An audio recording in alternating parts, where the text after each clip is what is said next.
I have to highlight this ball from Reece James. I mean, that is absolutely unreal. Chelsea beat Liverpool 2-1, a result that not very many people would have expected. And they were good value for it. It was an exciting game for sure, and in the end, Chelsea come out on top. Now, Maresca gave them a very good game plan. It was to exploit a lot of Liverpool's biggest issues. And Liverpool have some issues right now, so let's go ahead and break this match down. So the thing that jumped out about this match was Chelsea's press from the beginning. They were all over Liverpool and did a very good job of just forcing them into a lot of difficult situations. Now, we can see here Chelsea went totally man for man, and the player that is leading the line, leading the press, is Garnacho. You can see Cucurella stepping way up, and that means that Garnacho is free to go and make sure Konate gets the ball off his foot quicker. So who's marking Salah? Well, here the ball gets played down the channel to him, and you can see it's Badiashile. The problem for Liverpool, they were very sloppy in possession. So here, Salah tries to bounce the ball back to Bradley.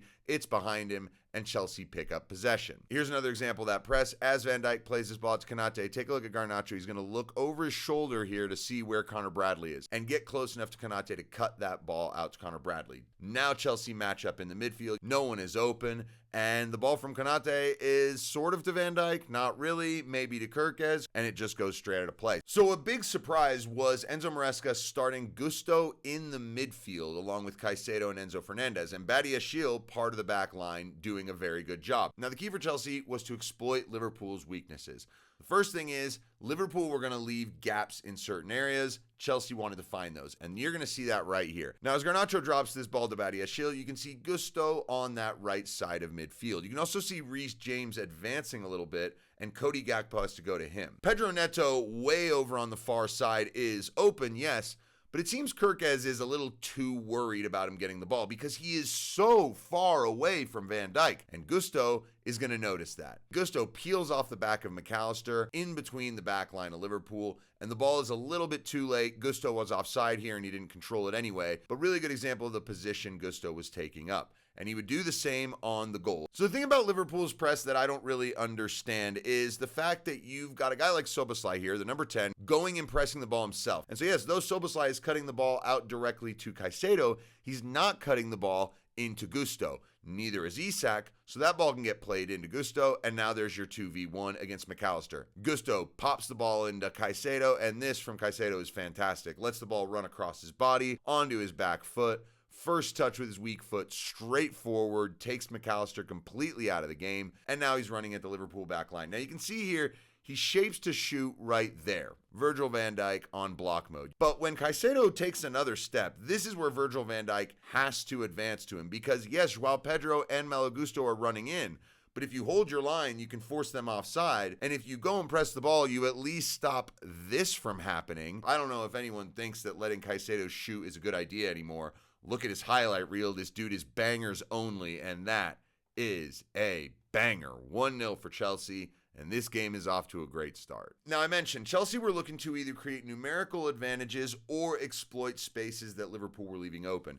And Cucurella and Badiashile were doing both. So here you can see Liverpool super condensed in the middle, trying to win a ball back. They don't get it, and so Chelsea get the ball, but obviously with so many Liverpool players in that area of the field, the wide area is where you want to go. Now, when Badiashile would get these balls, if Salah was not cutting out the ball to Cucurella, this was an easy pass to play, and Cucurella could look forward. But if Salah was cutting the ball off to Cucurella right here, Chelsea would just basically play a triangle of passes around, going to a midfielder who would then go out to Cucurella. But another example here of Liverpool's press being absolutely terrible. They actually can outnumber Enzo Fernandez here. Szoboszlai could go right into his back, and Gravenberch could cut the ball out to Cucurella.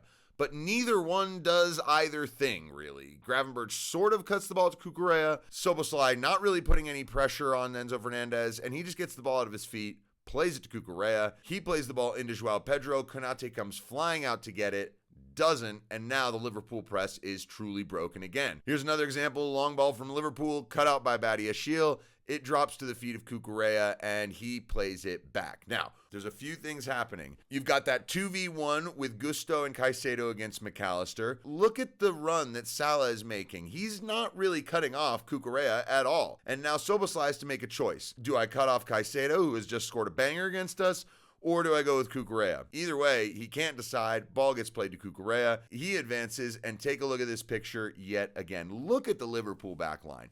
You've got Konate and Van Dijk basically holding hands, and then spread way out are Connor Bradley and Milos Kerkez. That is not a balanced back line at all. And so these split balls are available all the time. Cucurella plays this one into Joao Pedro. He'd eventually get a corner out of this. And even when Liverpool just went all out in the press and they were able to cut the balls out, well, there was another issue. If Connor Bradley stepped up like this to go and mark Cucurella, Sanchez could just bypass everybody and play a ball into Garnacho, who was now being marked by Konate. That is a matchup that Chelsea wanted. The only problem is they also had a lot of turnovers. Now, that really is where Liverpool got their chances from. They were not creating much of anything through their own possessions. You see the ball comes back here to Josh Acheampong. He slides it over to Badiashile, and now the Liverpool press is initiated. Szoboszlai, once again, as the 10, going in on Badiashile. Not really any options here, so he goes back to Acheampong. Now, Reece James is a little too high right here because Gakpo's marking him, and if Reece James drops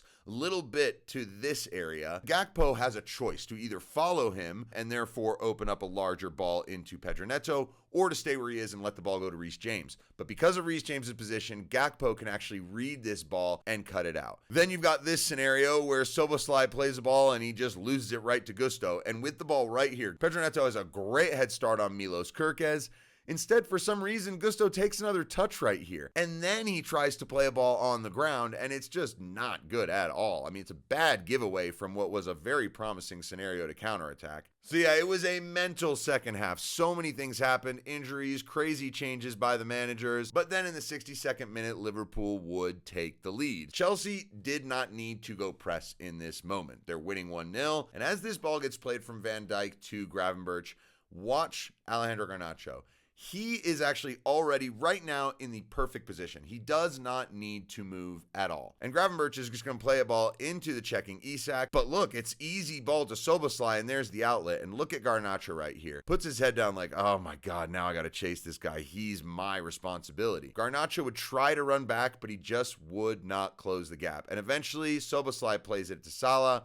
Overlaps him, Salah gives it back to him, crosses the ball in. I think he catches this ball in his foot and essentially drops it right in front of the path of Gakpo, who blasts it home. And at this point, if you're a Chelsea fan like me, you feared the worst. But Chelsea were very good, and because they kept doing the things that worked, finding Cucurella bombing forward. Here, Cucurella gets it to Garnacho, keeps his run going, gets in, plays it across, and though Van Dijk is able to body Joao Pedro off the ball, and Robertson is able to clear before Neto can get there, this is a foreshadow of things to come.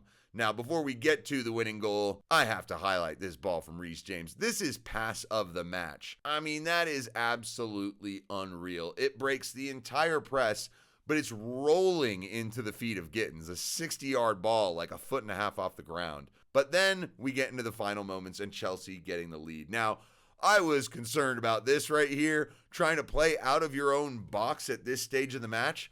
But good. Liverpool are not good at pressing right now. And as this ball comes into Gusto, whose job is it to mark Caicedo? Wirtz does not get back quick enough to mark him. Curtis Jones half goes in as well, and that leaves Romeo Lavia wide open. Take nothing away from this from Caicedo, this ball to just swivel and chop it 180 degrees right into the path of Lavia. Completely breaks the Liverpool press. Lavia keeps it going and gets it out to Cucurella. And as Cucurella crosses half field, Salah actually got back to goal side. Well, Salah does all this work. Cucurella gets the ball off his foot and keeps running, and Salah just lets him go. And at no point do I see any communication here that someone else needs to pick up Cucurella. Gittins plays the ball into Fernandes, and right here, Curtis Jones gets close enough to him to force him to turn around. But then, I don't know why, but Curtis Jones just allows Fernandes to face forward again. Now, watch Cucurella. Drops in, gets himself on. The ball from Enzo is played through the little gap. Estevao at the back post slides in, and 2-1 Chelsea right at the death. As a Chelsea fan, that was a fantastic game to watch and a terrific ending. So thanks for stopping by. I hope you enjoyed this tactical breakdown. Please subscribe to the channel, like the video. I will be producing a lot more like these, so I'd love to see you again. So thanks for stopping by. Take it easy.